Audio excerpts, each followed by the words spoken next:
Friends, स्वागत है आपका अपने चैनल एकेडमी क्लासेस पर। आज हम लोग साइंस का कोशिका जो पहला चैप्टर है उसके जो एमसीक्यू है उसको पढ़ेंगे। तो यहाँ पर जो दिया हुआ है कि वस्तुनिष्ठ प्रश्न सही विकल्प का चयन कीजिए। पहला क्वेश्चन ये है, केंद्रक में कौन सा द्रव्य पाया जाता है? केंद्रक द्रव्य, केंद्रिका द्रव्य, कोशिका द्रव्य या फिर रसधानी। तो इसमें क्या हो जाएगा? केंद्रिका केंद्रक द्रव्य होगा।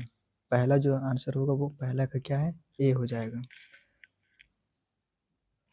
उसके बाद फिर सेकंड में है, जंतु कोशिका में क्या अनुपस्थित होता है, यानी क्या नहीं रहता है जंतु कोशिका में? तो इसमें कोशिका झिल्ली, केंद्रक, कोशिका भित्ति या फिर जीव द्रव्य। तो इसमें क्या हो जाएगा? कोशिका भित्ति हो जाएगा, बी नंबर। उसके बाद फिर है तीसरा में, क्लोरोप्लास्ट किस में पाया जाता है? ए जंतु कोशिका में, बी पौधा कोशिका में, सी दोनों में या फिर डी किसी में भी नहीं। तो तीसरा में क्या हो जाएगा? पौधा कोशिका में जो है क्लोरोप्लास्ट पाया जाता है, जिसके चलते पौधा का जो पत्ता रहता है वो क्या रहता है? हरा रहता है। तो यहाँ पे आंसर क्या होगा? बी। उसके बाद फिर है चौथा में, अमीबा अमीबा की एकल कोशिकीय जीव है। अमीबा एक एकल कोशिकीय जीव है, इसके एक ही कोशिका में होता है। अंतःग्रहण, पाचन, अवशोषण एवं उत्सर्जन या फिर दोनों या फिर डी में है यह सभी क्रियाएं। तो इसमें क्या होगा? चार का यह सभी क्रियाएं होती है, क्योंकि अमीबा जो है एक ही कोशिका से मिलकर बना होता है। पांचवा नंबर में है, सर्वप्रथम कोशिका की खोज किसने की?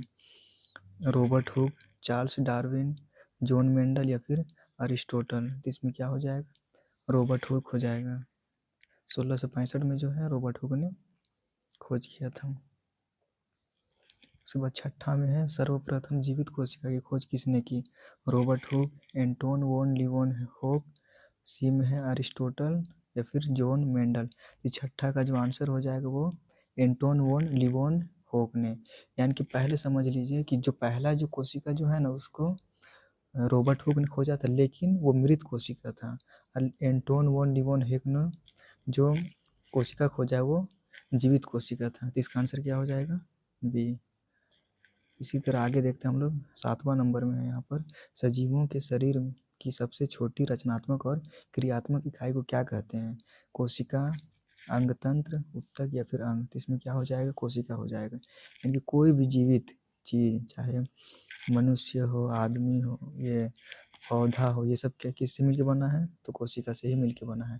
आठवां नंबर में, इनमें से आकार में सबसे छोटी कोशिका किसकी है? शुतुरमुर्ग का अंडा, माइकोप्लाज्मा, अमीबा या फिर पेशीय कोशिका। तो इसमें क्या हो जाएगा? माइकोप्लाज्मा। और शुतुरमुर्ग का अंडा जो है सबसे बड़ी कोशिका है। इनमें से कौन सी एकल कोशिका जो आकार में बड़ा होने के कारण नग्न आँखों से भी देखा जा सकता है? अमीबा, माइकोप्लाज्मा, शुतुरमुर्ग का अंडा या फिर यूग्लिना। तो इसमें क्या हो जाएगा? शुतुरमुर्ग का अंडा होगा, क्योंकि ये सबसे बड़ा है। और माइकोप्लाज्मा क्या हो जाएगा? सबसे छोटा। कोशिका के सबसे बाहर का आवरण या घेरा क्या कहलाता है? कोशिका झिल्ली, कोशिका द्रव्य, केंद्रक या फिर केंद्रिका। तो इसमें क्या हो जाएगा? कोशिका झिल्ली हो जाएगा। यहाँ पे आंसर ये सही होगा, यानी कोशिका ऐसे रहता है ऐसे। तो इसका जो बाहरी जो आवरण रहता है उसको क्या बोला जाता है? कोशिका झिल्ली बोला जाता है। उसके बाद 11 नंबर में है, कोशिका झिल्ली एवं केंद्रक के बीच के भाग में सभी कोशिकांग रहते हैं। कोशिका झिल्ली में, कोशिका द्रव्य में, केंद्रक में या फिर केंद्रिका में। तो इसमें क्या हो जाएगा? कोशिका द्रव्य में होगा, ये आंसर हो गया। उसके बाद फिर है, कोशिका को सर्वप्रथम कब देखा गया था? तो 1665, 1765, 1865 या फिर 1965। इसमें क्या हो जाएगा? 1665 में। किसके द्वारा? ये रॉबर्ट हुक के द्वारा। 13 में है, सूक्ष्म जीवों एवं कोशिकाओं को देखने के लिए उपयोगी विशेष यंत्र क्या है? तो सूक्ष्मदर्शी, टेलीस्कोप, पेरिस्कोप या फिर चश्मा। तो फिर क्या हो जाएगा? इसमें सूक्ष्मदर्शी होगा, यानी कि माइक्रोस्कोप होगा। उसके बाद कोशिका का ऊर्जा गृह किसे कहा जाता है?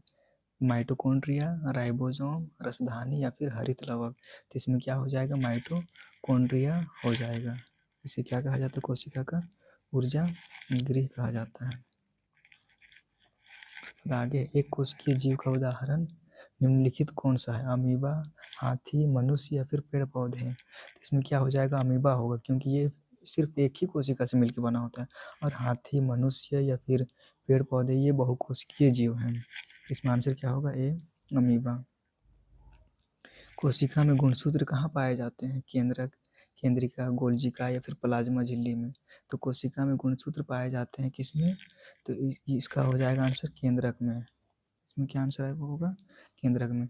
समान कोशिकाओं का समूह जो एक विशिष्ट अंग का निर्माण करता है, इसको क्या कहा जाता है, इसको उत्तक बोला जाता है। उत्तक यानी कि इंग्लिश में इसको टिश्यू बोला जाता है। यानी कि कोई एक कोशिका है, वो हजारों करोड़ों कोशिका मिलकर क्या बनाते हैं, उत्तक बनाते हैं। अगर वीडियो हेल्पफुल लगे तो वीडियो को शेयर करें, लाइक करें और चैनल को सब्सक्राइब करना ना भूलें। Thank you.